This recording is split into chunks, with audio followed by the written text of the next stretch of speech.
தேவனுடைய வார்த்தைகளை நான் பகிர்ந்து கொண்டேன். पिछले बार जब मैं संदेश दे रहा था एक खास शीर्षक के आधारित मैंने प्रचार किया. தேவனுடைய அழைப்பை மையமாய் கொண்ட ஒரு செய்தியை உங்களோடு கூட நான் பேசினேன். प्रभु के बुलाहट के आधारित एक प्रचार को मैंने किया.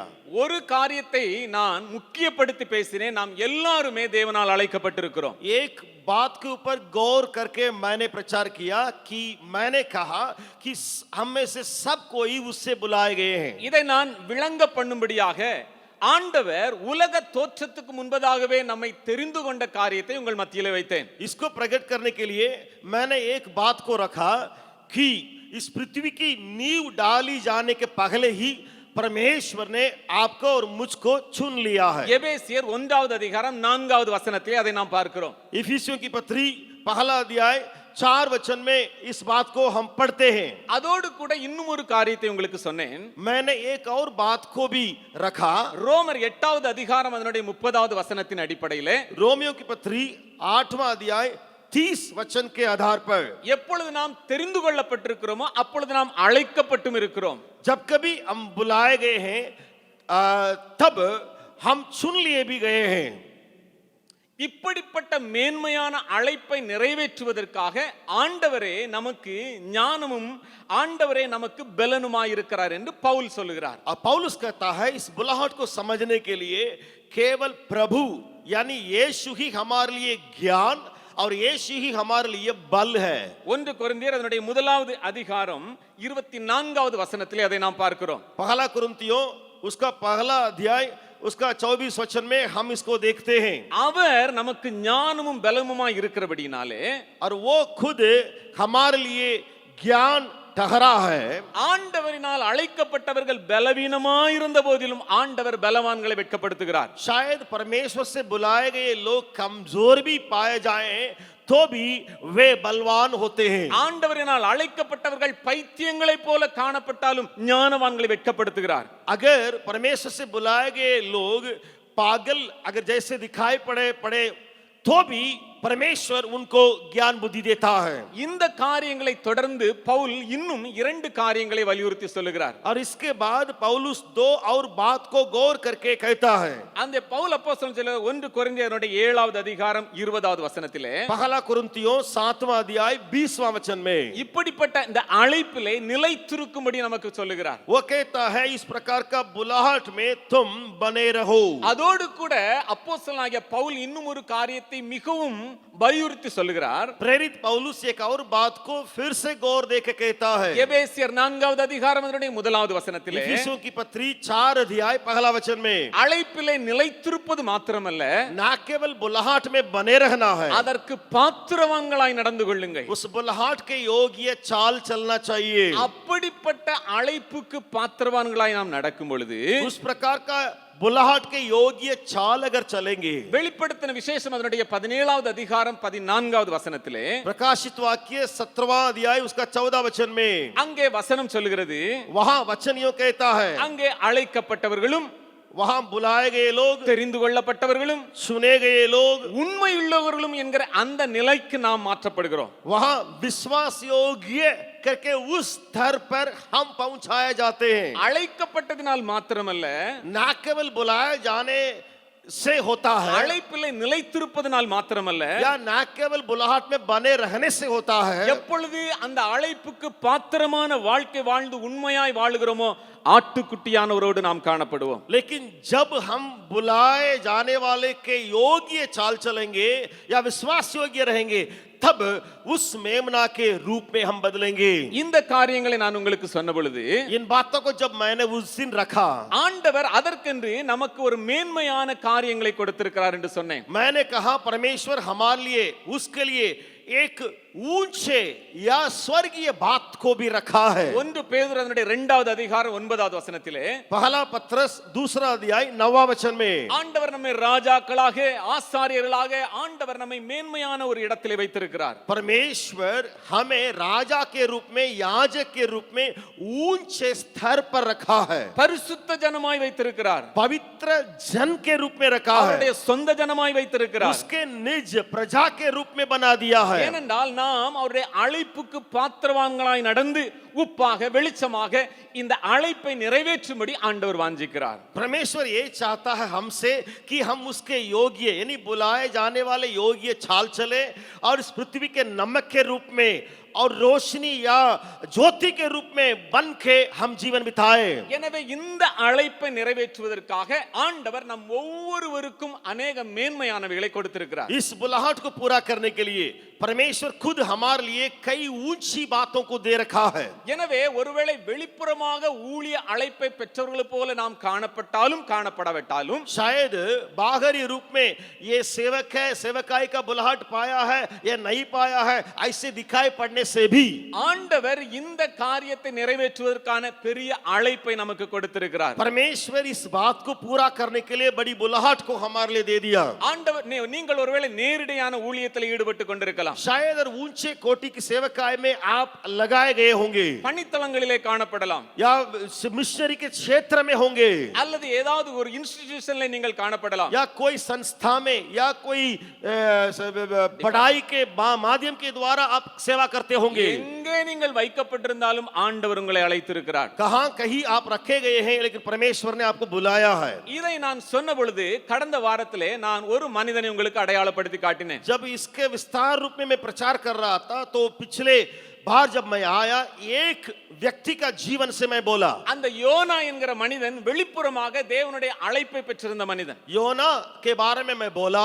वो योना जो है बाहरी रूप में बुलाहट पाया, ஆனால் அந்த யோனாவின் புஸ்தகத்தை நாம் ஆழமாய் வாசிப்போமேயானால் लेकिन योना की किताब को गहराई रूप में पढ़ेंगे तो அவன் அழைக்கப்பட்டிருந்த போதிலும் ஒரு அமர்த்தப்பட்ட மனிதனாய் வாழ்ந்து முடித்தான். वो जरूर बुलाए जाने वाला था लेकिन बैठाया जाने वाले के रूप में कार्य किया. அந்த குறிப்பிட்ட அந்த புஸ்தகத்தின் அடிப்படையிலே उस खास योना की किताब के द्वारा அழைக்கப்பட்டவனாய் இருந்தும் அமர்த்தப்பட்டவனாய் மாறிவிடாதே என்கிற தலைப்பின் கீழாக நான் 5 காரியங்களை உங்களுக்கு ஞாபகப்படுத்தினேன். मैंने उस दिन प्रचार किया था बुलाया गया था तो भी बैठ गया या बैठाया गया व्यक्ति के रूप में कार्य किया करके मैंने 5 बातों को रखा.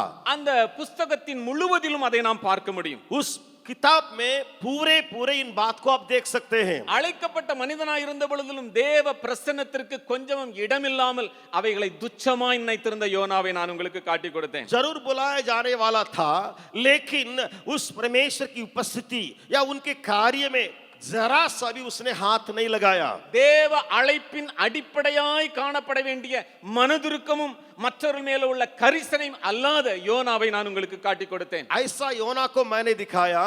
बुलाया गया था लेकिन बुलाया जाने वाले के अंदर जो तरस का भावना या प्यार या औरों के प्रति ख्याल कुछ भी नहीं रहा. அதோடு கூட அழைக்கப்பட்ட மனிதனாகிய இந்த யோனாவினுடைய வாழ்விலே ஸ்திரத்தன்மை இல்லாத பக்தியின் வாழ்க்கையும் உங்களுக்கு காட்டி கொடுத்தேன். मैं एक और बात को भी योना के जीवन में दिखाया. वो ऐसे अस्थिर रहा, उसके जीवन में भक्ति की बात तो दिखाई नहीं पड़ी. ஏனென்றால் தன்னுடைய வாயிலே அவர் சொன்னார், क्योंकि वो खुद अपने मुख से कहा, வானத்தையும் பூமியையும் உண்டாக்கின கர்த்தருக்கு நான் பயபக்தியாய் இருக்கிறவன். उसने कहा जिस परमेश्वर ने आकाश और पृथ्वी का बनाया उसके लिए भक्ति करने वाला हूं. ஆனா தேவ பிரசன்னத்தை ஓடின நிலைமை காணப்பட்டுச்சு. लेकिन वहां परमेश्वर के सम्मुख से वो भागने वाला रहा. அதோடு கூட ஆண்டவருடைய பணியை ஆத்துமாக்களை அறுவடை செய்கிற அந்த காரியத்தை கடமைக்காக செய்ததையும் நான் காட்டி கொடுத்தேன். फिर मैंने दिखाया जो आत्माओं के प्रति बोझ रखना चाहिए था लेकिन नहीं रखा, नाम के वास्ते उसने कार्य किया. கடைசியாக யோனாவின் வாழ்க்கையிலிருந்து அவனுடைய வாழ்க்கை செல்ஃப் சென்டர்டாக இருந்ததே ஒழிய கிங்டம் சென்டர்டாக இல்லை என்பதையும் நான் காட்டி கொடுத்தேன். फिर मैंने ये दिखाया उसका जीवन खुद को केंद्रीय बनाते हुए लोगों को नहीं ध्यान में रखते हुए जीवन बिताया. இன்றைக்கு நான் சொல்லியது போல மறுபடியும் இன்னொரு மனிதனை உங்களுக்கு முன்பதாக கொண்டு வர விரும்புகிறேன். जैसे मैंने उस दिन कहा था आज एक और व्यक्ति को आपके सामने लाऊंगा. வெளிப்புறமாக பார்க்கும் பொழுது அந்த மனிதன் அழைக்கப்பட்ட மனிதனை போல காணப்படவில்லை. बाहरी रूप में दिखाई नहीं देता था कि ये बुलाया गया व्यक्ति है. ஒருவேளை வெளிப்புறமாய் பார்த்தோமேயானால் ஏதோ ஒரு வேலைக்காக அமர்த்தப்பட்டவனாய் காட்சியளித்தார். बाहरी रूप में इस व्यक्ति को देखेंगे तो लगेगा कोई काम के लिए किसी ने उसको बैठा दिया. இங்கேயும் ஒரு மனிதன் வெளிப்புறமாக ஒரு வேலைக்கு அமர்த்தப்பட்டவனாய் காட்சியளிக்கிறான். यहाँ पर भी देखते हैं ये एक व्यक्ति है जिसके बारे में बोलने जा रहा हूं, लग रहा है वो काम के लिए बैठाया गया. ஆனால் அவனுடைய வாழ்க்கை முழுவதையும் நாம் பார்ப்போமேயானால் தேவனுடைய அழைப்பை உணர்ந்தவனாக, அதிலே நிலைத்திருந்தவனாக, அதிலே அவன் உண்மையாய் இருந்ததாக நாம் பார்க்க முடியும். लेकिन उसका जीवन भर अगर आप देखिएगा, वो बुलाए जाने के वाले के रूप में, बुलाए जाने वाले का चाल चलने वाले के रूप में और उसमें बने रहने वाले के रूप में अपने जीवन को निर्वाह किया. நான் திரும்ப திரும்ப சொல்வது போல் நாம் எல்லாரும் தேவனால் அழைக்கப்பட்டிருக்கிறோம். बार बार जैसे मैंने कहा, फिर कहता हूं कि सब प्रभु से बुलाए गए हैं. அவருடைய புண்ணியங்களை அறிவிக்கிற அழைப்பு நம்ம எல்லாருக்கும் பொருந்தும். उसकी कीर्ति को फैलाने वाले के रूप में हम बुलाए गए हैं. மற்றவர்களுடைய ஜீவியத்திலே வெளிச்சம் கொடுக்கிற அந்த அழைப்பு நம்ம எல்லாருக்கும் பொருந்தும். दूसरे के जीवन में रोशनी पहुंचाने वाले बुलाहट सबों के ऊपर है. கெட்டு போகிற இந்த உலகத்திலே உப்பாய் மாறுகிற அழைப்பு நம்ம எல்லாருக்கும் உண்டு. नाश होने वाले संसार में नमक के रूप में बनने का बुलाहट सबों का है.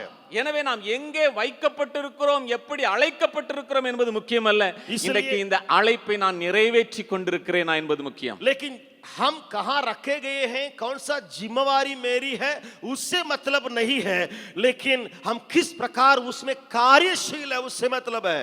எனவே இன்றைக்கு நான் மறுபடியும் ஒரு முக்கியமான தலைப்பின் கீழாக நான் இந்த செய்தியை கொடுக்க விரும்புகிறேன். इसलिए मैं फिर से एक खास शीर्षक के आधार मैं प्रचार करूंगा. அமர்த்தப்பட்டிருந்தாலும் அழைக்கப்பட்டவனாயிரு. शायद बैठाए जाने वाले हो तो भी बुलाए जाने वाले रहो. என்னோடு கூட சேர்ந்து எஸ்தரின் புஸ்தகத்தை நாம் திருப்பிக் கொள்ளலாம். मेरे साथ खोलिएगा एस्तर की किताब. இங்கே முர்தெக்காய் என்கிற மனிதனை நாம் அங்கே பார்க்க முடியும். यहाँ मुर्देकाई करके एक व्यक्ति के बारे में हम पढ़ सकते हैं. இந்த முர்தெக்காய் வாசலை காவல் காக்கிற ஒரு வேலைக்கு அமர்த்தப்பட்டவனாய் இருந்தார். वो मुर्देकाई ढेवड़ी पर पड़ा रहा, वहां जो किवाड़ है या द्वार है उसको पहरा करने वाला. ஆண்டவர் அவனோடு கூட பேசினதாகவோ அல்லது தேவனை தரிசித்ததாகவோ தேவ அழைப்பை பெற்றவனாகவோ நாம் எங்கேயும் பார்க்க முடியவில்லை. कहीं भी इस किताब में आप नहीं देखेंगे कि परमेश्वर ने मुर्देकाई से बातें किया, उसने बड़ा बुलाहट पाया करके कहीं मुर्देकाई के बारे में नहीं है.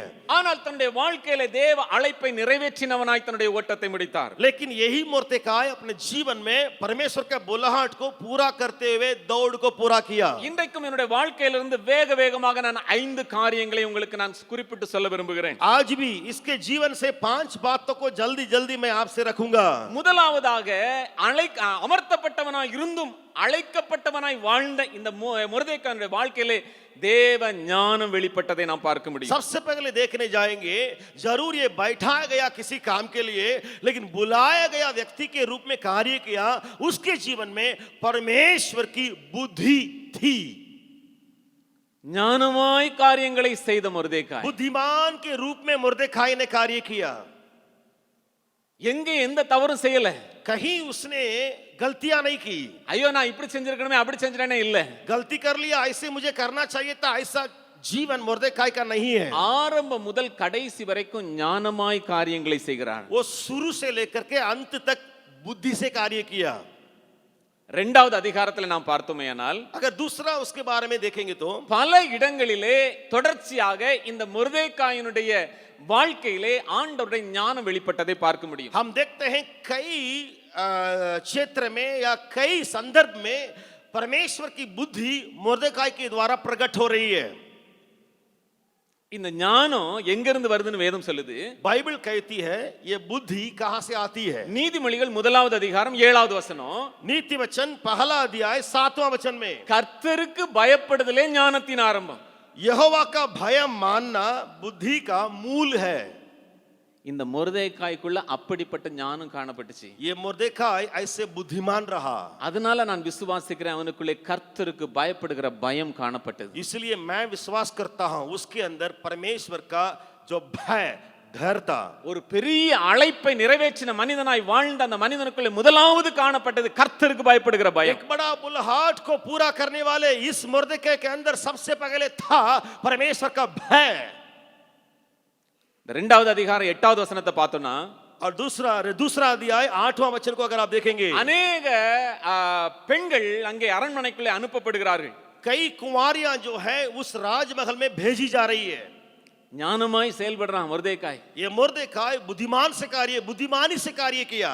குடும்ப பின்னணி சரியில்லை.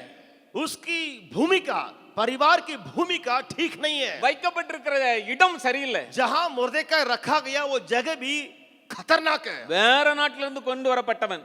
दूसरा देश से ये मुर्देखाई को लोगों ने लाया। எஸ்தருடைய அம்மா அப்பா இல்லாதனால மகளா எடுத்துக்கொண்டான். एस्तर की माँ बाप नहीं थे, इसलिए मुर्देखाई एस्तर को अपनी बेटी के समान पालन पोषण किया। ஆனா ஒவ்வொரு மூவும் ஞானமாய் மூவ் பண்ணுகிறான். लेकिन एक एक जो कदम रखता ये मुर्देखाई बुद्धिमानी से कार्य किया। ஏற்ற சமயத்துல எஸ்தரை உள்ள தள்ளி விடுறான். और जैसे उचित समय आया मुर्देखाई एस्तर को आगे कर दिया, भीतर जाने दिया। 10வது வசனத்தை பாத்தீங்கன்னா 10वां वचन को अगर आप देखेंगे, அங்கே அவனுக்கு ஒரு ஞானம் வெளிப்பட்டுச்சு. நீ நம்முடைய குலத்தையும் குடும்பத்தையும் குறித்து யாருடையும் சொல்லிராத. वहां एस्तर के बारे में वो कहता है, एस्तर तुम अपना कुल या अपना जाति या अपना कुटुंब इसके बारे में किसी से मत बोलना। எஸ்தரும் சொல்லல. एस्तर भी कुटुंब या जाति के बारे में किसी से बोली नहीं। உள்ள போய் செலக்ஷன் ஆன உடனே முதல்ல என் பேரை சொல்லிரு சொல்லல. और तुम्हें जैसे चुनाया जाएगा, तुम अगर एकदम चुन लिए जाओगी तो मेरे नाम ले लेना करके मुर्देखाई ने नहीं कहा। நான் வாசல்லே இருக்கேன், அதனால நீ லேசா என் பேரை சொல்லிரு. मैं ढेवड़ी पर ही पड़ा रहूंगा, इसलिए मेरे नाम को राजा को बता दो, वो मेरा व्यक्ति है करके नहीं कहा। சொந்த புத்தியை யூஸ் பண்ணல, தேவ ஞானத்தை யூஸ் பண்ணான். वो अपनी बुद्धि पर निर्भर नहीं रहा, लेकिन परमेश्वर के बुद्धि पर निर्भर रहा। கொஞ்சம் அப்படி சொல்லிரு, கொஞ்சம் இப்படி சொல்லிரு. वैसा कहो ऐसा कहो, एस्तर नहीं बोला। யார்ட்டையும் சொல்லாத, किसी से मत कह। அடுத்த வசனத்தை பார்த்தோம்னா उसके बाद के वचन को देखिएगा, 11வது வசனத்துல 11वां वचन में எஸ்தருடைய சுக செய்தியும் அவளுக்கு நடக்கும் காரியத்தையும் அறிய மொர்தெகாய் நாள்தோறும் கன்னிமாடத்து முற்றத்துக்கு முன்பாக உலாவான். लिखा है कि मोर्देखाई प्रतिदिन उस रनवास के आंगन के सामने टहलता था कि एस्तर की कुशलता पूछे। தேவ ஞானத்தினால் நிரப்பப்பட்ட மொர்தெகாய். ये क्या परमेश्वर की बुद्धि से भरा हुआ मोर्देखाई। வந்தோம் இருந்தோம் வேலை செஞ்சோம் போனோம் இல்ல, आए गए काम किए चले गए, वैसा नहीं। பாக்குறான் என்ன நடக்குது, वो देखता है एस्तर को क्या हो रहा, என்ன செய்தி, क्या समाचार एस्तर के बारे में, சூழ்நிலை எப்படி இருக்கு, वातावरण कैसा है, செலக்ஷன் process எப்படி போயிட்டு இருக்கு, और चुने जाने की बातें एस्तर के बारे में कैसी चल रही है। அப்படி ஞானமா இருந்ததனால தான் इस प्रकार बुद्धिमानी से उसने कार्य किया। इसलिए முழு யூத குலத்தையும் அழிக்கிற செய்தி உள்ள இருக்கிற எஸ்தருக்கு தெரிவதற்கு முன்பதாக மொர்தெகாய்க்கு தெரியுது. यहूदी कुल या यहूदी जाति उसको सत्यानाश करने का समाचार जब उठा, एस्तर को मालूम नहीं था, मुर्देखाई को मालूम पड़ गया। 4வது அதிகாரத்தினுடைய ஆரம்பத்துல அதான் பார்க்கிறோம். 4 अध्याय के शुरुआत में इसको देखते हैं। மொர்தெகாய்க்கு எல்லாம் தெரியுது, मुर्देखाई सब जान गया, ஏன்னா ஞானமாய் காரியங்களை கவனித்துக் கொண்டிருக்கிறான். क्योंकि बुद्धिमानी से बातों को वो देखता रहा। ஞானமாய் ஒவ்வொரு காரியங்களையும் பார்த்து கொண்டிருந்த மொர்தெகாய் बुद्धिमानी से सारे होने वाली बातों को वो देखता रहा। கர்த்தருக்கு பயப்படுகிற பயத்தினாலே அவனுக்குள்ள இந்த தேவ ஞானம் வெளிப்பட்டது. परमेश्वर के डर भय के चलते उस मुर्देखाई के अंदर उस प्रभु की बुद्धि थी। இந்த ஞானம் அவனுக்குள்ள இன்னொரு காரியத்தையும் கொண்டு வந்தது. ये बुद्धि जो है उसके अंदर एक और काम करने दिया, பொறுமையா இருந்தான், धीरज धरा। அதான் இப்ப ரொம்ப கஷ்டமா இருக்கு. आज वही बात पर सब लोग ठेस खाते हैं। இருக்கதே இருக்கு கையில மொபைல், हमारे हाथ में तो है ही है, मोबाइल तो है ही है, உடனே மெசேஜ் तुरंत हम लोग मैसेज भेज देते हैं, உடனே ஒரு மெயில், तुरंत हम लोग मेल कर देते हैं। नहीं, பவுல் என்ன சொல்றாரு, पौलुस क्या कहता है, அப்போஸ்தலருக்குரிய முதலாவது அடையாளம் என்ன, प्रेरितों का पहचान या चिन्ह क्या है प्रेरितों का। 2 கொரிந்தியர் 12வது அதிகாரம் 12வது வசனம், दूसरा कुरिन्थियों 12 अध्याय का 12 वचन, 2 கொரிந்தியர் 12வது அதிகாரம் 12வது வசனம், दूसरा कुरिन्थियों उसका 12 अध्याय 12 वचन। அப்போஸ்தலருக்குரிய அடையாளங்கள் எல்லா விதமான பொறுமையோடும், प्रेरित के लक्षण भी नाना प्रकार के धीरज के साथ। ஆரம்பமும் அடிப்படையமானமே அதுதான், முதல்ல அதை தான் சொல்றாரு. वो शुरू में ही वो कहता है प्रेरित का लक्षण के बारे में, शुरू में ही धीरज कहता है। மொர்தெகாய் ரொம்ப பொறுமையா இருந்தாரு. मुर्देखाई धीरज धरा। நான் எப்படி சொல்றேன், कैसे मैं कहता हूं, 2வது அதிகாரத்துல एस्तर दूसरा अध्याय கடைசி பகுதியில आखिरी भाग में ராஜாவை கொலை செய்யும்படி சிலர் எத்தனிக்கிறாங்க. राजा को घात करने के लिए किसी ने सूझा, उपाय सूझा। மொர்தெக்காய் அதை தெரிந்து அந்த காரியங்களை அவன் நிறுத்தி போடுறான். राजा की हानि है करके मुर्दकाई मालूम को करने के बाद उसको रोका। உடனே அவசரப்படல, तुरंत जल्दीबाजी नहीं किया मुर्दकाई ने। ராஜாவையே நான் வந்து காப்பாத்திட்டேன், राजा को ही मैं बचा सकता हूं। எஸ்தர் ஞாபகப்படுத்தினியா இல்லையா? एस्तर तुमने याद दिलाया राजा को। ஒன்னும் அதை பற்றி பேசவே மாட்டேங்கார, उसके बारे में तो कह नहीं रहा है। பொறுமையா இருந்த, चुपचाप रहो। சிலர் நம்ம நினைக்கிறோம் ரொம்ப நம்ம ஞானமா இருக்கணும், ஒரே அவசரம். कई बार हम सोचते हैं हम तो बहुत बुद्धिमानी से कार्य करते हैं करके हम लोग बहुत जल्दीबाजी करते हैं। மோபி தேசத்தை காப்பாத்துறதுக்காக ஒரு தாதி முயற்சி பண்றா.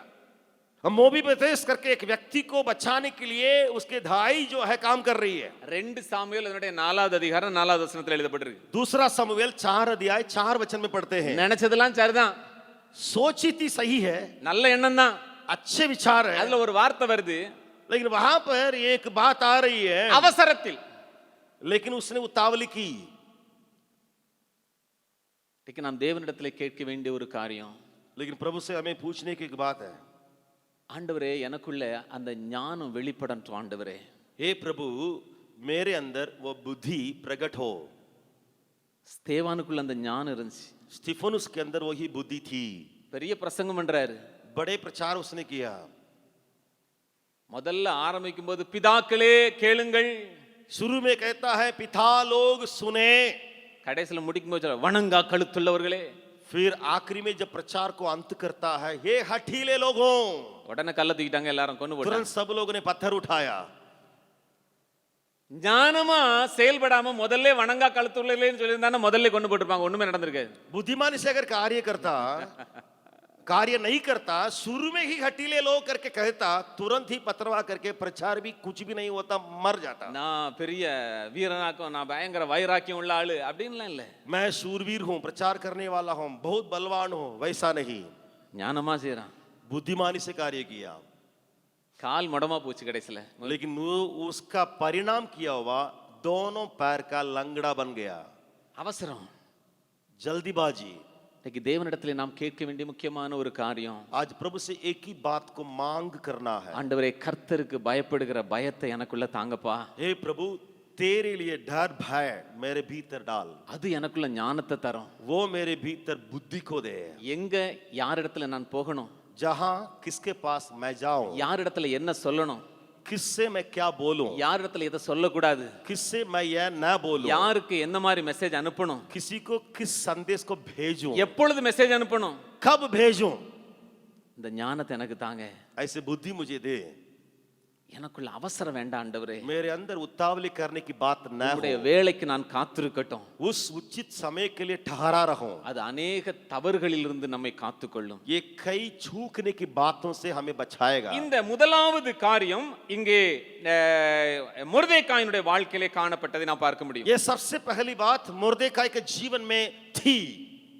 இரண்டாவது இன்னும் ஒரு அடையாளத்தை நான் உங்களுக்கு காட்டி கொடுக்க முடியும். दूसरा एक लक्षण को मैं आपको दिखाऊंगा। மூன்றாவது அதிகாரத்துக்கு ஒருவேளை வருவீர்களானால், எஸ்தர் அதனுடைய மூன்றாவது அதிகாரம், एस्तर तीसरा अध्याय में अगर आप आए, இங்கே ஆமான் என்கிற ஒரு மனிதனை அங்கே நாம் பார்க்கிறோம். यहाँ आमान करके एक व्यक्ति के बारे में देखते हैं। எல்லாரும் வணக்கம் போடுறாங்க, எல்லாரும் சலாம் அடிக்கிறாங்க, सब कोई आमान का मर्यादा कर रहा है, எல்லாம் கும்பிடு போடுறாங்க, सब कोई सम्मान कर रहा है, ஆனா மொர்தெக்காய் கண்டுக்கவே இல்லை. लेकिन मुर्देकाई अनदेखा रहा। ராஜாவும் கட்டளை கொடுத்திருக்கிறாரு, राजा भी आज्ञा दिया था, நீ சல்யூட் அடிக்கணும், उसको सल्यूट मारना चाहिए हामान को, ஆனா மொர்தெக்காய் சொல்றான், நோ நான் அடிக்க மாட்டேன். लेकिन मुर्देकाई कहता है नहीं, हामान को मैं दंडवत नहीं करूंगा। இந்த ஆமானை நான் கொஞ்சம் வித்தியாசமாக நான் உங்களுக்கு காட்டி கொடுக்க விரும்புகிறேன். ये हामान को थोड़ा विचित्र रूप में मैं पढ़ाना चाहूंगा। இந்த ஆமானை நான் முழு உலகமாக நான் பார்க்கிறேன். ये हामान को पूरे संसार का रूप करके मैं देखता हूं। ஒரு உலகத்திலே உண்டான எல்லா அடையாளங்களையும் பெற்ற ஒரு மனிதன் தான் ஆமான். ये संसार का लक्षण चिन्ह ये सब हामान में है। இந்த உலகத்தோடு ஒத்துப்போக விரும்பல இந்த மொர்தெக்காய். ये मुर्देकाई ये संसारिक सदृश्य न बना। இந்த ஆமானை ஒருவேளை வசனத்தின் அடிப்படையிலே நான் உங்களுக்கு சொல்வேனேனால் நீங்கள் புரிந்து கொள்ள முடியும். ये हामान को वचन के आधारित मैं अगर बोलूंगा तो आप समझेंगे நான் ஏன் அவனை முழு உலகம் என்று சொல்லுகிறேன் என்பதை புரிந்து கொள்ள முடியும். मैं क्यों हामान को पूरे संसार का रूप करके कहता हूं. இந்த ஆமானுக்குள்ள கோபம் இருந்துச்சு. 3வது அதிகாரம் 5வது வசனம். तीसरा अध्याय 5वां वचन हामान गुस्सा करने वाला. அவனுக்குள்ள கோபம் வருது. वो गुस्सा करने वाला. ஏன் எனக்கு சல்யூட் அடிக்கல? क्यों मेरे लिए सल्यूट इसने नहीं मारा. ஏன் எனக்கு மரியாதை தரல? क्यों इसने इज्जत नहीं किया. கோபம். गुस्सा. எனக்கு மரியாதை கொடுக்கல. मेरे सामने क्यों इसने दंडवत नहीं किया. தேவையில்லாம யாரோ ஒரு கூட்ட ஜனங்கள் மேல எரிச்சல் வருது. कोई मतलब है ही नहीं. बेमतलब किसी झुंड के ऊपर हामान क्रोधित करता था. 3வது அதிகாரம் 6வது வசனம். तीसरा अध्याय 6वां वचन. ஆமானுக்கு முர்தேக்காய் மேல தான் காரியம். हामान को सारी नजर मुर्देकाई में ऊपर ही है. ஆனா எரிச்சல் முழு கூட்டத்தையும் தூக்கிரணும். लेकिन उसका क्रोध, उसका जलने की बातें यानी हामान के अंदर जो थी मुर्देकाई का कुल को खत्म करना है. இது உலகம். ये संसार की विचार. இது உலகத்தின் காரியம். ये संसार की बात है. கோபம், எரிச்சல், வஞ்சகம் இது எல்லாம் உலகம் சார்ந்த காரியங்கள். ये डाग, ईर्ष्या, गुस्सा, क्रोध, जलन संसार की बातें है. கோளு சொல்ற காரியம். चुगली करने की बात है. ராஜாவிடத்துல போறாப்ல. राजा के पास जाता. 3வது அதிகாரம் 8வது வசனம். तीसरा अध्याय 8वां वचन में देखते हैं. ராஜாவே ஒரு கூட்டம் இருக்குது. हे राजा, एक प्रकार का जाति लोग है आपके राज्य में. ஒருவித ஜனங்கள் சிதறுண்டு காணப்படுறாங்க. एक प्रकार का कुल के लोग आपके राज्य में इधर उधर हैं. அவங்களுடைய பழக்க வழக்கெல்லாம் கொஞ்சம் விகற்பமா இருக்கு. उनके रीति रिवाज विभिन्न है. உங்க சட்டத்தெல்லாம் கை கொள்றது இல்ல. वे आपका आज्ञा पालन नहीं करते. அவங்கள அப்படி சும்மா விடுறது நல்லா இருக்காது. उनको ऐसे छोड़ते तो अच्छा नहीं रहता. राजा எவ்வளவு அருமையா ஆரம்பிக்கிறார் பாருங்க. वो किसना ऊपर आराम से बातें करता है ये आमान. கொஞ்சம் கொஞ்சமா ஒரு கூட்ட ஜனங்களை குறித்ததான காரியத்தை கொஞ்சம் கொஞ்சமா உள்ளே போடுறாரு. एक झुंड के बारे में बुरा भला गलत विचार गंदी गंदी बातें जो है ही नहीं है उन बातों को राजा का मन में हामान डाल रहा है.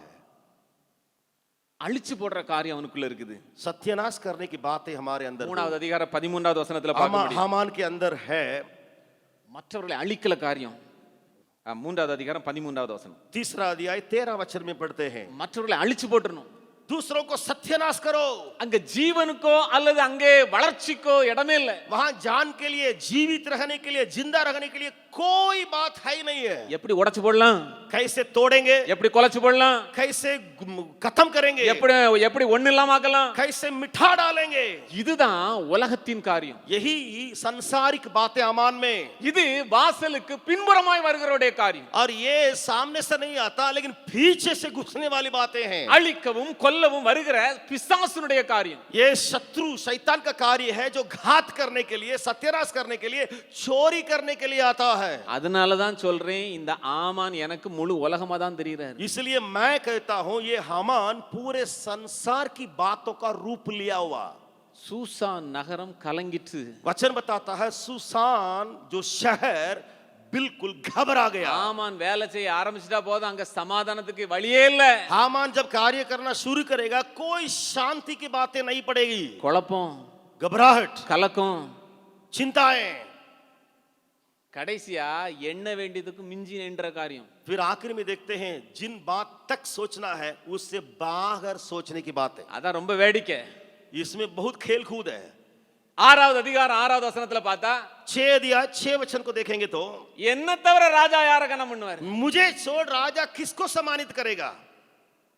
हामान बोलता है நான் தான் பெரிய ஆள். मैं ही सबसे बड़ा हूं इस राज्य में. राजा के நான் बाद தான் உயரமான இடத்துல வைக்கப்பட்டிருக்கிறேன். और मैं ही ऊंचे स्तर पर रखा गया हूं. என்கிட்ட தான் அந்த திறமை இருக்கு. मेरे पास खूबी है. என்கிட்ட தான் அப்படி எல்லாம் காரியங்கள் இருக்கு. मेरे पास सब कुछ अधिकार है. என்கிட்ட பலன் இருக்கு. मेरे पास बल है. என்கிட்ட அதிகாரம் இருக்கு. अधिकार है. ராஜாவின் முத்திரை என்கிட்ட தான் இருக்கு. राजा का जो अंगूठा के छाप मेरे है, मेरे पास है. என்ன தாண்டி யார் இருக்க முடியும்? मुझे छोड़ कौन आ सकता. உலகம். ये संसार है. இந்த உலகத்துக்கு மொர்தெகாய் இடம் கொடுக்க விரும்பவே இல்லை. ये संसार के लिए मुर्देखाय जरा सा भी जगह नहीं दिया. ஆண்டவர் உங்களையும் என்னையும் மிக மிக மேன்மையான இடத்திலே வைத்திருக்கிறார். प्रभु आपको और मुझको एक ऐसे ऊंचे स्तर पर रखा है. ராஜாக்களாக ஆசாரியர்களாக ஆண்டவர் வைத்திருக்கிறார். वो प्रभु हमें राजा के रूप में, याजक के रूप में ऊंचे स्थान में रखा है. அந்த மகிமை நிறைந்த பொக்கிஷத்தை இந்த மண்பாண்டத்திலே தந்திருக்கிறார். उस महिमामय बातों को या धन को इस मिट्टी का बर्तन में उसने डाला. விலையேறப்பட்டவருடைய அபிஷேகத்தை உங்களுக்குள்ளும் எனக்குள்ளும் ஆண்டவர் தந்திருக்கிறார். बहुमूल्य अभिषेक को वो मेरे अंदर, आपके अंदर दे दिया है. எப்படி ஆமான் உயரமான இடத்துல இருந்தானோ அப்படியே நாம் ஒவ்வொருவரையும் ஆண்டவர் உயரமான இடத்திலே வைத்திருக்கிறார். जिस प्रकार हामान संसार तौर से ऊपर रखा गया था, वैसे ही आप और हम स्वर्गीय बातों में ऊपर रखे गए हैं. கடந்த சில நாட்களுக்கு முன்பதாக நான் டால்மியா நகருக்கு நான் போயிருந்தேன். पिछले 2 दिन के पहले में डालमिया नगर गया हुआ था. பிலிப் சகோதரர் நம்முடைய கேம்பஸ்ல இருந்து இப்போ சர்ச் பிளான்டிங் மினிஸ்ட்ரியிலே அங்க அமர்த்தப்பட்டிருக்கிறார். फिलिप भाई जो हमारे कैंपस में रहते थे, वो चर्च प्लांटिंग सेवकाई के लिए वहां जो उनका बदली है. சாதாரணமான ஒரு பையனாக மனிதனாக இங்கே இருந்தார். साधारण रूप में यहाँ कैंपस में दिखाई पड़ने वाले फिलिप भाई रहे, மிக அருமையா அங்கே ஆராதனை நடத்தி ஊழியம் செய்றாரு. लेकिन वहां सुंदर ढंग से आराधना करते हुए सेवकाई कर रहे हैं. ஆராதனை முடிஞ்ச உடனே பார்த்தேன், आराधना खत्म होने के बाद मैंने देखा பேங்க் மேனேஜர் வந்து நிக்கிறாரு. बैंक मैनेजर आके खड़े हैं. பாஸ்டர் ஜெபம் பண்ணுங்க பாஸ்டர். पास्टर प्रार्थना कीजिए. எவ்வளவு மேன்மையான ஒரு காரியத்துல ஆண்டவர் வச்சிருக்காரு தெரியுமா? कितने ऊंचे स्तर में प्रभु उनको ले गया, मालूम है? உள்ளே நம்முடைய நிலை என்ன? भीतर हमारे हाल कैसा है? நம்முடைய சிந்தை வாழ்விலே நம்முடைய நிலை என்ன? या हमारे विचारधारा में हमारे हाल कैसा है? மற்றவர்களோடு உள்ள காரியங்களில் நம்முடைய நிலை என்ன? औरों के साथ जो संपर्क है, रिश्ता है, उसमें हमारा हाल कैसा है? உயரமாய் வைக்கப்பட்டிருக்கிறோம். ऊंचे रखे गए हैं प्रभु से. நம்முடைய attitude, நம்முடைய காரியங்கள்லாம் எப்படி இருக்கு? हमारी भावनाएं, हमारी बातें, रहन सहन कैसा है? மிகவும் என்னை கவர்ந்த ஒரு இல்லஸ்ட்ரேஷன், என்னால் மறக்க முடியாத ஒரு இல்லஸ்ட்ரேஷன் நான் அடிக்கடி சொல்வது உண்டு. मैं बार बार कहता हूं, जो कहावत है, जो लिखी गई बातें हैं, उसको बार बार मैं कहता हूं. ஒரு சின்ன சம்பவம். एक घटना है. ஒரு பருந்து வழியில அடிக்கப்பட்டு இறந்து கிடந்துச்சு. एक उखाब जो है रास्ता में मरा हुआ पड़ा गया था, क्योंकि वो घायल था, मर गया. அப்பதான் அம்பு எய்திருக்கிறார்கள். और उसी समय ही तीर से कोई मार दिया, ताकि उखाब उस मार्ग में गिरकर मर गया. ஃப்ரெஷ்ஷா ரத்தம் அப்பதான் ஓடுது. तो उसी समय ही मरा है, लग रहा है, खून बह रहा है. கண்ணு திறந்து மேல பார்த்துட்டே இருக்குது. और वो उखाब अपनी आंखें, लग रहा है कि उखाब की आंखें ऊपर ही देख रहा அதை है. எழுதின ஆசிரியர் இப்படி எழுதுறாரு, लेकिन वो उसको लिखने वाले, यानी वो छोटी सी घटना को लिखने वाले लेखक कैसे लिखता है, அந்த பருந்து சொல்லுதான், वो उखाब कहता है, நான் இந்த கீழே இருப்பதற்கு அழைக்கப்பட்டவன் அல்ல. उखाब की आंखें ऊपर लगी हुई है, लग रहा है. वो लेखक लिखता है, ये उखाब कहता है, मैं यहाँ नीचे रहने के लिए बुलाया नहीं गया हूँ. நான் உயரமான இடத்திலே வைக்கப்பட்டிருக்க வேண்டியவன். मैं ऊंचे स्तर पर रखा जाने वाला हूँ. காற்று புயலை பார்த்தா மத்ததெல்லாம் ஓடும், நான் விளையாடுவேன். तूफान और आंधी जब यहाँ होती है, सब लोग भागते हैं, लेकिन मैं खेल कूद करता हूँ. ஃப்ரெஷ்ஷா மலையில துள்ளி திரிகிற முயல்களை பிடிச்சு சாப்பிடுறவன் ஆளு. जो पहाड़ों में या चट्टानों में जो खरगोश खेलता है, उसको मैं ऐसे ही पकड़ के खाने वाली हूँ. என்னுடைய ஐ பவர் ரொம்ப ஜாஸ்தியா இருக்கிறதுனால मेरी आंखों में नजर की ताकत ज्यादा होने के चलते கீழே ஒரு நாள் பார்த்தேன், मैंने एक दिन नीचे देखा, ஒரு செத்த எலி கண்ணில் பட்டுச்சு. एक मरा हुआ चूहा था. என்னுடைய நிலையை நான் மறந்தேன். और मेरे स्तर को मैं भूल गया, என்னுடைய மேன்மையை நான் மறந்தேன். मेरे ऊंची बात को मैं भूल गया. என்னுடைய நிலையிலிருந்து நான் கீழே வந்தேன். मेरे ऊंचे स्तर से मैं कूद गया नीचे. நான் கொல்லப்பட்டேன். इसी के चलते मैं मारा गया. தேவ சமூகத்தில் இனிமே ஆராய வேண்டிய முக்கியமான ஒரு பகுதி, परमेश्वर की वो सम्मुख में हम अपने को जांचने की एक खास क्षेत्र है. ஆண்டவர் மேன்மையாய் நம்மை வைத்திருக்கிறார். जरूर परमेश्वर उठा के हमें ऊंचे स्तर में रखा है। நம்முடைய சிந்தை வாழ்வில் எப்படி இருக்கிறோம்? हमारे विचार के दुनिया में कैसे हैं? மற்றவரிடத்திலே கனத்தை எதிர்பார்க்கிற காரியத்தில் எப்படி இருக்கிறோம்? औरों से जो सम्मानित किया जाने वाली या मान प्राप्त करने वाली बातों में कैसा है? தாழ்மையின் வாழ்வில் எப்படி இருக்கிறோம்? नम्रता के जीवन में कैसा है? உலகம் கொஞ்சம் கொஞ்சமா நமக்குள்ளே வந்திருக்குதா? क्या संसार धीरे धीरे करके हमारे भीतर आ गया हो? நாம் அழைப்பை நிறைவேற்றி ஆண்டவரிடத்திலே உண்மையாய் செல்ல முடியாது. ऐसा हो तो बुलाहट को पूरा करके प्रभु के पास नहीं जाएंगे। யோவாப் என்கிற மனிதன் இருந்தார். தாவீதோடு கூட இருந்து अनेक யுத்தங்களை செய்த மனிதன்.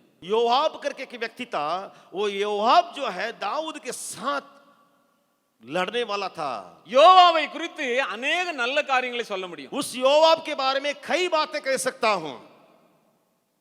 ஆனா தாவீதினிடத்துல இருந்த அந்த சிந்தையையும் அந்த நல்ல எண்ணங்களையும் அவனால் தக்க வைக்க முடியல.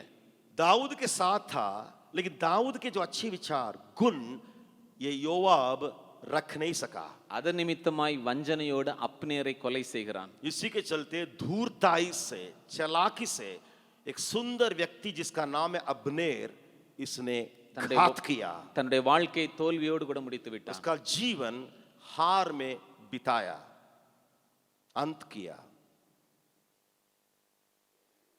நம்முடைய வாழ்க்கையில உள்ளான மனிதனிலே நாம் எப்படி இருக்கிறோம்? आज आपके जीवन में भीतरीय मनुष्यत्व में कैसा है? அறிந்தோ அறியாமலோ கொஞ்சம் கொஞ்சமாய் இந்த உலகத்திற்கு நாம் வணக்கம் போட்டு ஒருவேளை அந்த உலகத்தோடு நாம் ஒன்றி போயிருக்கலாம். जाने अनजाने में इस संसार की बातों में मन लगा के या उसके लिए सलाम करते करते हम अपने को सुखाड़े होंगे। கோபம், வைராக்கியம், எரிச்சல் இவைகள் எல்லாம் ஒருவேளை நமக்குள்ள வந்திருக்கலாம். क्रोध, गुस्सा, जलन शायद आपके अंदर आया हो। लेकिन நாம் தேவ சமூகத்தில் சொல்ல வேண்டிய காரியம், लेकिन आज आपको कहना है परमेश्वर की उपस्थिति में ये बात को, ஆண்டவரே நான் அழைக்கப்பட்ட அழைப்புக்கு பாத்திரவானாய் நடக்க நான் வாஞ்சிக்கிறேன். ஆண்டவரே, हे प्रभु मैं बुलाए जाने वाले के योग्य चाल चलने के लिए दया कर। இந்த மொர்தெகாய் கொஞ்சம் கூட இந்த உலகத்திற்கு இடம் கொடுக்கல. ये मुर्दकाय जरा सा भी संसार के लिए जगह नहीं दिया। எனவே அவன் அழைக்கப்பட்ட மனிதனாய் தன்னுடைய வாழ்க்கையை வாழ்ந்து முடித்தான். इसलिए बुलाए जाने वाले के रूप में ही वो जीत में अपना जीवन को अंत किया। மூன்றாவது இன்னொரு காரியத்தை பார்க்கலாம். तीसरी एक बात को देखेंगे, இங்கே மற்றவர்கள் மேல அவனுக்கு ஒரு பெரிய கரிசனை காணப்பட்டதை பார்க்கிறோம். दूसरों के प्रति ख्याल करने वाले। நான்காவது அதிகாரத்திலே பார்த்தோமேயானால் 4 अध्याय में देखेंगे तो எப்பொழுது ஜனங்கள் அழிக்கப்படுகிற காரியத்தை கேள்விப்பட்டானோ, जब कभी वो सुना कि लोग सत्यानाश हो रहे हैं, लोग मारे डाले जा रहे हैं, ஐயோ யா எஸ்தருக்கு என்ன ஆயிரும் அப்படின்னு நினைக்கல. वो कभी नहीं सोचा मेरा हाल क्या हो जाएगा, ஐயோ எனக்கு என்ன ஆகும் அப்படின்னு நினைக்கல. मेरी एस्तर का हाल क्या होगा, मेरा हाल क्या होगा, मुर्देकाई सोचा नहीं। அப்படி நினைச்சிருந்தாருன்னா வேற மாதிரி அங்கே காரியங்களை பண்ணி இருந்திருக்கலாம். अगर ऐसे सोचा होता तो दूसरा रूप में वो प्रतिक्रिया दिखाया होता। ஜனத்தை குறித்ததான கரிசனை இருந்ததுனால, लेकिन लोगों को प्रति ख्याल करने के चलते ஒரு பைத்தியக்காரனை போல அங்கே அலறிக்கொண்டு அவன் வஸ்திரங்களை கிழித்து கொண்டு அலைகிறான். एक पागल व्यक्ति के समान अपने बाल नोचते हुए, वस्त्र को फाड़ते हुए, राख में बैठने लायक ओढ़ते हुए किसी वस्त्र को वहां पड़ा रहा डेवड़ी में। அவன் கண்டும் காணாமலா இருந்திருக்கலாம். वो अंधे की रह सकता था, ஆனால் இந்த மொர்தெகாய்க்குள்ளே மற்றவர்களை குறித்ததான கரிசனை காணப்பட்டுச்சு. लेकिन ये मुर्देकाई के अंदर दूसरों के प्रति बड़े ख्याल रहा। இயேசு கிறிஸ்து தமிழிடத்திலே வந்த எல்லாரையும் பார்த்து அவர் மேல மனதுருகி காரியங்களை செய்தார் என்று வேதத்தில் பார்க்கிறோம். बाइबल यीशु मसीह के बारे में कहती है, जितने लोग यीशु के पास आए, यीशु तरस खाया, फिर अद्भुत काम किया। அப்படிப்பட்ட மனதுருக்கத்தை ஆண்டவர் நம்மிடத்தில் எதிர்பார்க்கிறார். इस प्रकार का तरस का भावना को आपसे प्रभु खोजता है। இன்றைக்கு நம்முடைய கவலை, நம்முடைய கரிசனை எல்லாம் எதை சார்ந்ததாய் காணப்படுகிறது? आज हमारी चिंता, हमारा ख्याल किसके प्रति है? என்னை குறித்தா அல்லது என்னுடைய குடும்பத்தை குறித்தா அல்லது என்னுடைய எதிர்காலத்தை குறித்தா அல்லது தேவ திட்டத்தை குறித்தா? मेरे बारे में चिंता करता हूं या मेरे परिवार के बारे में, मेरे बाल बच्चे, या दूसरे और लोगों के बारे में मैं चिंता करता हूं? எப்பொழுது நாம் கரிசனை கொள்ளுகிறோமோ அப்பொழுது அது நம்மை வருத்தக்கூடும். जब हम ख्याल करते हैं तब हमारे लिए शायद दर्द होता होगा. ஏனென்றால் நம்முடைய அண்ணன் எழுதின அந்த பாடலிலே என்ன கரிசனை உள்ளவரெல்லாம் தரிசனம் கண்டிடுவார். क्योंकि बड़े भैया का एक गीत है, जो लोग ख्याल करने वाले हैं वे सब दर्शन देखने वाले रहते हैं. கவலைப்படாம இருந்தா தரிசனம் வராது. चिंता नहीं करेंगे दूसरों के प्रति तो आपको दर्शन मिलेगा ही नहीं. வந்தோம் போனோம் அப்படின்னு இருந்தோம்னா தரிசனம் வராது. आए गए तो आप दर्शन नहीं देखेंगे. கரிசனை இருந்துச்சு கவலை இருந்துச்சுன்னா ஆண்டவர் தரிசனம் கொடுப்பாரு. दूसरों को प्रति चिंता या ख्याल रहेगा तब आप दर्शन देखेंगे. தரிசனம் கிடைத்த பிற்பாடு அதற்காக நாம் செயல்படணும், அதற்காக நாம் செலவழிக்கணும், அதற்காக நாம் இறங்கி போகணும். அது நம்மை வருத்தக்கூடும். दर्शन पाने के बाद उसके लिए काम में लग जाएंगे, उसके लिए काम करेंगे, उसके पीछे दौड़ेंगे. நிறைய பேர் இதனாலே மற்றவர்களை குறித்து கரிசனைப்படுறது இல்ல. इसके चलते ही कई लोग जो है दूसरों के प्रति या उनके हित के बारे में सोचेंगे ही नहीं. உள்ள வேலையை பார்த்துட்டு பேசாம இருப்போம் பிரதர். मेरे लिए छोटा काम है उसी को करके चुपचाप रहो. கவலைப்பட்டோம்னா இன்னும் ஏதாவது செய்ய வேண்டியிருக்கும். अगर चिंता करेंगे दूसरे के प्रति और काम बढ़ जाएगा. சீஷர்கள் அப்படிதான் சொன்னாங்க. चेले वैसे ही कह रहे थे, சீக்கிரம் அனுப்பிருங்க ஆண்டவரே, जल्दी भेजिए प्रभु. மீதியானதையே தூக்க முடியல. जो बच गया उसको ही हम लोग ढो नहीं पा रहे हैं. இவங்களுக்கெல்லாம் போய் வாங்கிட்டு வரணும்னா பெரும்பாடு. और इनके लिए जाके खाना या भोजन लाना कितनी बड़ी बात है प्रभु. பணம் வேற பார்க்கணும் எவ்வளவு இருக்கு என்னன்ட்டு. और जो पैसा की बातों को लेके उसके बारे में प्रति कुछ बातें, இவ்வளவு காசுல ஆகாது, इतनी पैसा में संभव नहीं है. பணம் காசின் அடிப்படையில இல்ல, அவர்களுடைய இருதயத்தின் எண்ணங்களின் அடிப்படையில தான் அங்கே அவர்கள் பேசினார்கள். वहां पैसा के आधारित वे लोगों ने बातचीत नहीं किया, लेकिन मन में जो बातें हैं उनके आधारित वे बोले. ஆண்டவர் சொன்னார், ஐயோ लेकिन प्रभु ने कहा हाय हाय करके उसने कहा. ஆண்டவர் சொன்னார், ஐயோ வழியில சோர்ந்து போயிருவாங்களே. प्रभु ने कहा तरस खा करके अगर जाएंगे मार्ग में गिर जाएंगे. கரிசனை உள்ள இடத்துல ஆண்டவர் பெருக பண்ணார். जहां ख्याल है वहां प्रभु यीशु के द्वारा बढ़ोतरी हुई. எப்பொழுது மற்றவர்களுக்காக கரிசனை கொள்ளுகிறோமோ ஆண்டவர் பெருக பண்ணுகிற ஆண்டவரா இங்கே जब செயல்படுவார். दूसरों के प्रति ख्याल करते हैं तब परमेश्वर उसको बढ़ाता है. கடந்த 22 ஆண்டு மிஷனரி ஊழியத்தில் ஏராளமான சாட்சிகளை நான் சொல்ல முடியும். पिछले 22 साल के मेरे मिशनरी की दौड़ में कई गवाहियां मैं कह सकता हूं. எப்பொழுதெல்லாம் மற்றவர்களுக்காக கரிசனைப்படுகிறோமோ ஆண்டவர் அதை பெருக பண்ணுவார். जब कभी दूसरों के प्रति ख्याल करेंगे तो परमेश्वर आपकी बातों को बढ़ोतरी में लाएगा. ரோத்தாஸ் மலையில் உள்ள பிள்ளைகளுடைய படிப்பிற்காக ஒரு முயற்சியை நான் 2016 ஆண்டில் எடுத்த பொழுது 2016 साल में रोहतास पहाड़ में जो बच्चे हैं पढ़ने वाले उनके लिए कोई सुविधा के लिए जब मैंने सोचा, हम लोग सोचे, அந்த வருஷத்துல 15 லட்சம் ரூபாய் தேவைப்பட்டுச்சு. उस साल में 15 लाख रुपया जरूरत पड़ा. எனக்கு அது பெருசு. मेरे विचार पर 15 लाख रुपया बड़ा है. அவ்வளவு பெரிய அமௌண்ட் நான் ரைஸ் பண்ணது இல்ல. क्योंकि उतने बड़े 15 लाख रुपया को मैं कभी बटोरा नहीं. விசுவாசத்தோட எல்லா process நடந்துட்டே இருந்துச்சு. विश्वास के साथ सारे काम तो वहां जारी रहा. கடைசியா நான் ஒரு இடத்துக்கு போகும்போது ஒரு முடிவு பண்ணேன். लेकिन एक जगह में जाने के पहले मैंने एक निर्णय लिया. அந்த டிராவல்ல நான் ஒரு முடிவு பண்ணேன். उस यात्रा में मैंने सोचा, இந்த பிள்ளைங்களை திருப்பி அனுப்ப மாட்டேன் ஆண்டவரே. ये प्रभु उन बच्चों को वापस घर नहीं भेजूंगा. எத்தனை வருஷம் ஆனாலும் என்னுடைய அலவன்ஸ்ல இருந்து நான் கொடுப்பேன். कितने भी साल हो मेरे अलावंस से मैं देता रहूंगा. நம்ம இன்ஸ்டிடியூஷன் தானே, ये तो मेरा ही संस्थान है. எத்தனை வருஷம் ஆனாலும் நான் கொடுப்பேன். அந்த பிள்ளைகளை திருப்பி அனுப்ப மாட்டேன், நான் படிக்க வைப்பேன். हे प्रभु इन बच्चों को पढ़वाऊंगा और मैं वापस खाली हाथ उनको लौटा नहीं दूंगा. ஏன்னா அந்த பிள்ளைகளை குறித்ததான கரிசனை ஆண்டவர் எனக்குள்ள கொடுத்திருந்தார். क्योंकि उन बच्चों के प्रति जो पहाड़ में रहते ख्याल को मेरे मन में प्रभु डाला. 40 பிள்ளைகள்ல 37 பிள்ளைகளை விட்டுருங்கன்னு சொல்லி நிறைய பேர் எனக்கு ஆலோசனை கொடுத்தாங்க. उस 40 बच्चों में 37 बच्चों को आप मत लीजिए, छोड़िए करके कोई मेरे कान में सलाह दिए. ஆண்டவர் அந்த 15 லட்சம் ரூபாயும் அந்த 3 நாட்களிலே ஆண்டவர் கொடுத்தார். लेकिन उन 3 दिनों में 15 लाख रुपयों को प्रभु ने दिया, दिलवाया. மற்றவர்களுக்காக நீங்க கரிசனை கொள்ளுங்க, ஆண்டவர் பெருக பண்ணுவார். अगर दूसरे के प्रति ख्याल रखेंगे तो परमेश्वर आपकी बढ़ोतरी करेगा. உங்களுக்காகவே கவலைப்பட்டீங்கன்னா சுருங்கி போயிருவீங்க. अगर आप अपने बारे में चिंता करते रहेंगे आप सुखड़ जाएंगे. இந்த மொர்தெகாய்க்குள்ளே மற்றவர்களை குறித்ததான கரிசனை காணப்பட்டுச்சு. ये मुर्दकाय के अंदर दूसरों के प्रति ख्याल था. அதோடு கூட இந்த மொர்தெகாய்க்குள்ளே காணப்பட்ட இன்னொரு காரியம் என்ன? ये मुर्देकाई के अंदर एक और बात थी, அவன் தன்னோடு கூட இருக்கிறவர்களையும் தன்னுடைய நிலைமைக்கு கொண்டு வருவதற்கு மிகுந்த பிரயாசப்பட்டான். वो सोचता रहा, कार्य किया, प्रयास किया, अपने साथ रखने वालों को भी ऊंचे उठाए। இந்த சின்ன குடும்பத்திலே மொர்தெகாயும் எஸ்தரும் காணப்படுகிறார்கள். ये छोटा परिवार में केवल 2 जन मुर्देकाई और एस्तर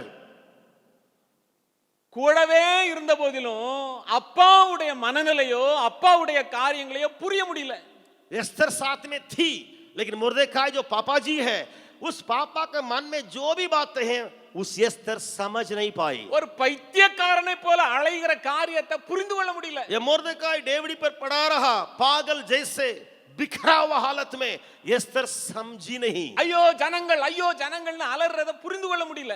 वो मुर्देकाई चिल्लाता था, मेरे लोग मरने जा रहे हैं, मेरे लोग सत्यानाश किया जाने रहे हैं, लेकिन एस्तर समझ नहीं पाई।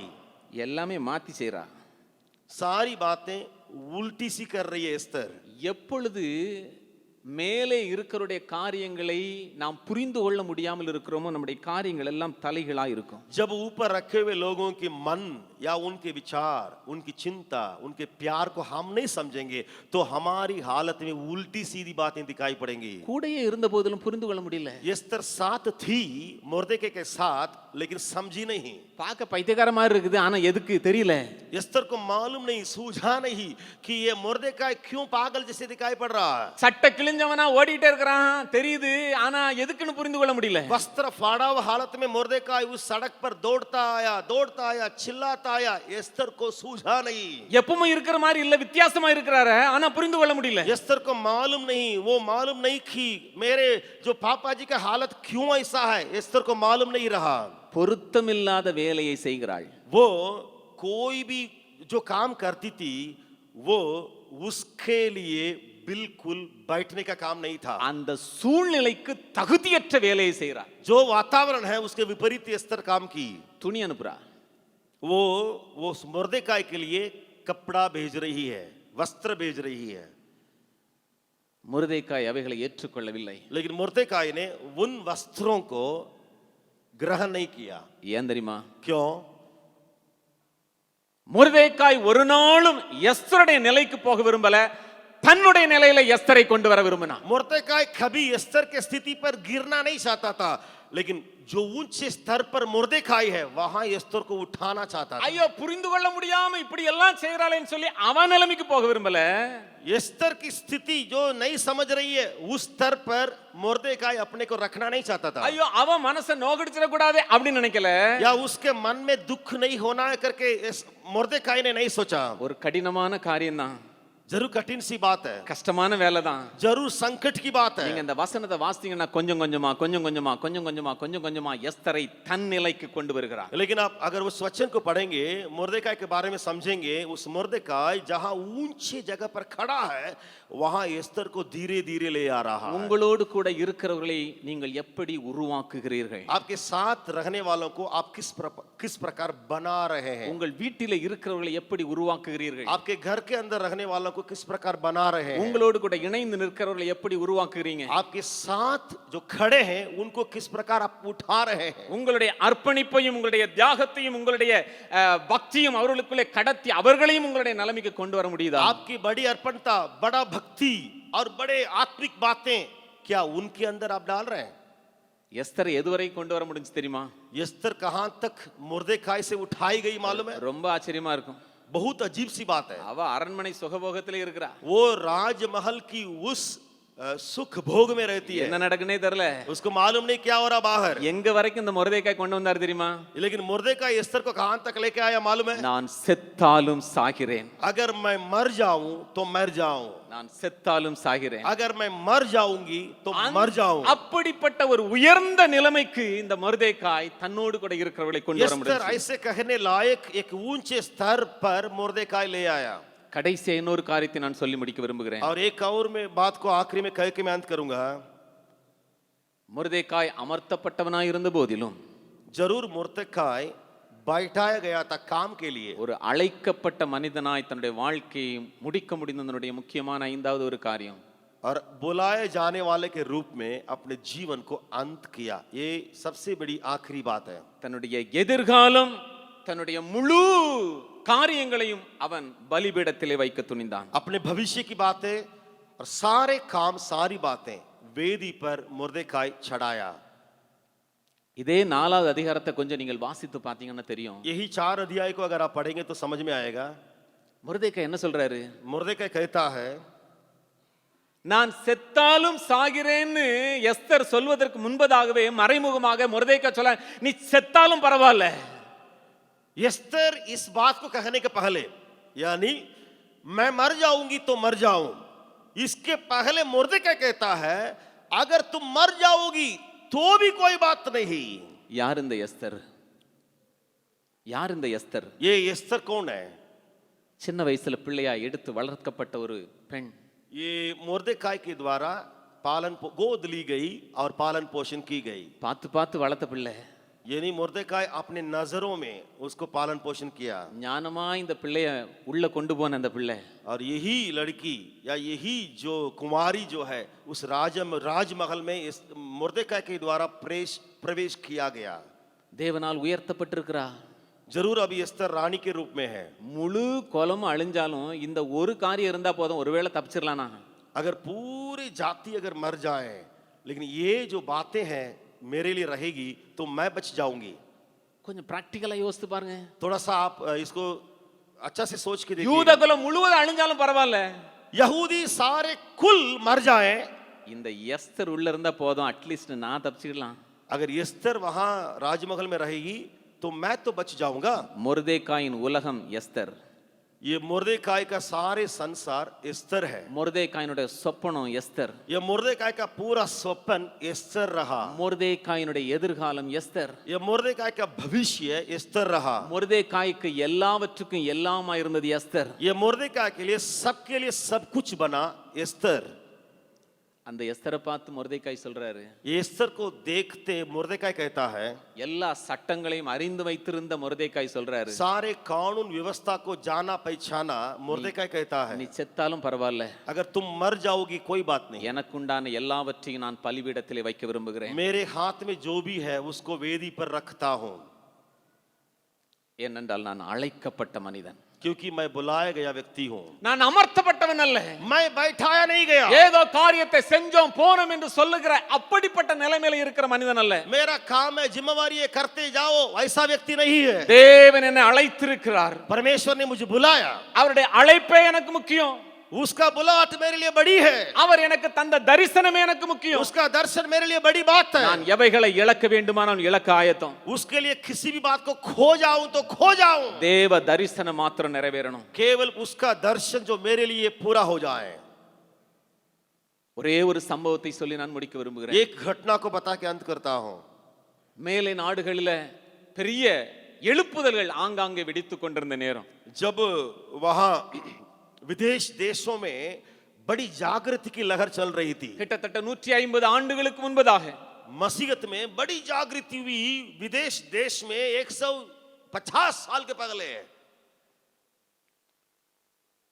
அந்த எழுப்புதல் நிமித்தமாக அநேகர் இந்திய தேசத்திற்குள்ளே மிஷனரியாக வந்தார்கள். वहां जागृति होने के चलते कई लोगों से प्रभु ने बातें किया, कई लोग उस देश को छोड़ करके भारत में मिशनरी बन के आए।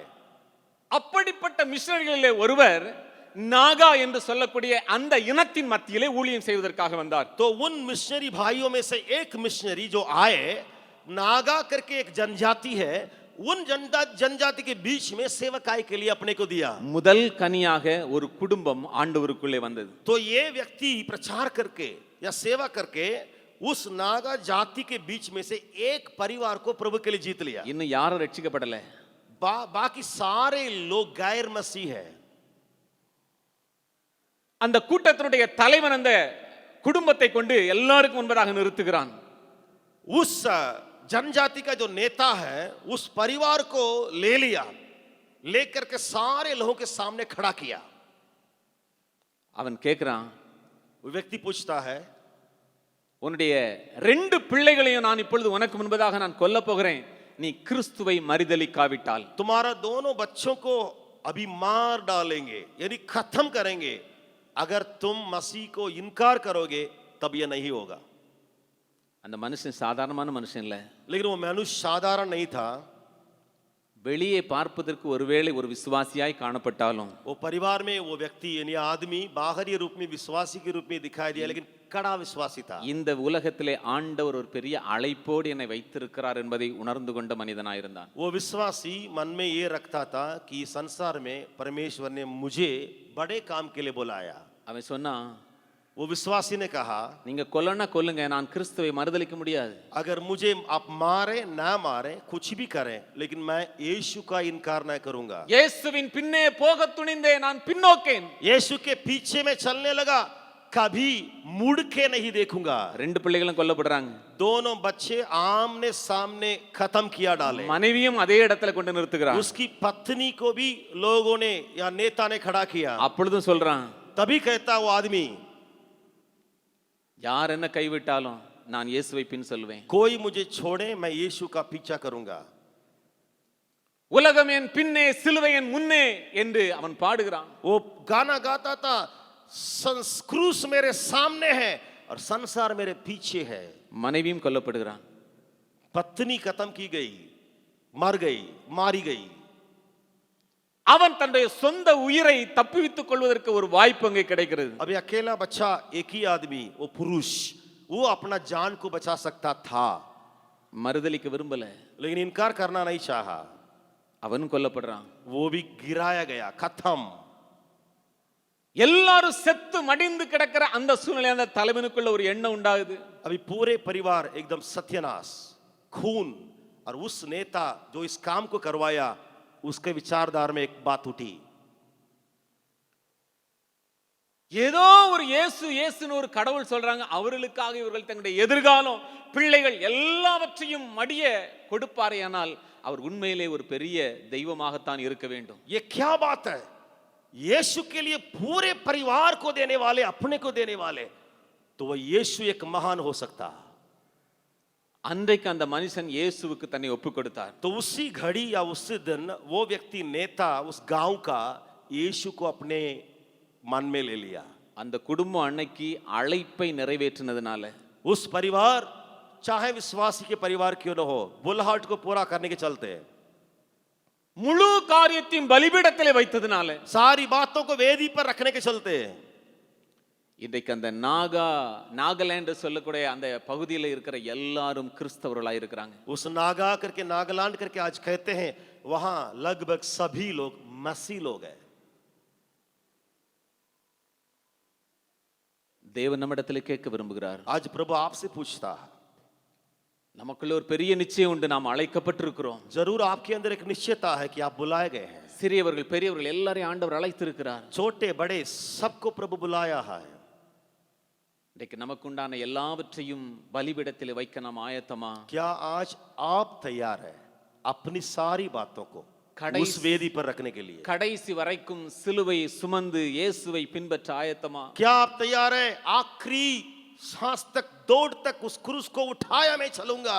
அந்த அழைப்பை கடைசி வரைக்கும் நிறைவேற்ற ஆயத்தமா? उस बुलाहट को मैं आखिरी तक थामे रहूंगा। அந்த அழைப்புக்கு பாத்திரமான ஒரு வாழ்க்கை வாழ ஆயத்தமா? उस बुलाहट के योग्य चाल चलने के लिए क्या आप तैयार है? அப்பொழுது ஆண்டவர் நம்மை உண்மையுள்ளவர்களாய் அவரோடு கூட ஆண்டவர் வைப்பார். अगर विश्वास योग्य रहेंगे आखिरी तक, तो अपने साथ आपको एक दिन खड़ा कराएगा। அப்பொழுது மாத்திரம்தான் இந்த தேசம் இயேசுவை அறியக்கூடிய ஒரு இடத்துக்கு வரும். तभी ये देश उस यीशु मसीह को जानने वाला देश रहेगा। ஆண்டவர் அப்படிப்பட்ட கிருபைகளை நம்ம ஒவ்வொருவருக்கும் தருவாராக. प्रभु ऐसे अनुग्रह को सबों को देने पाए।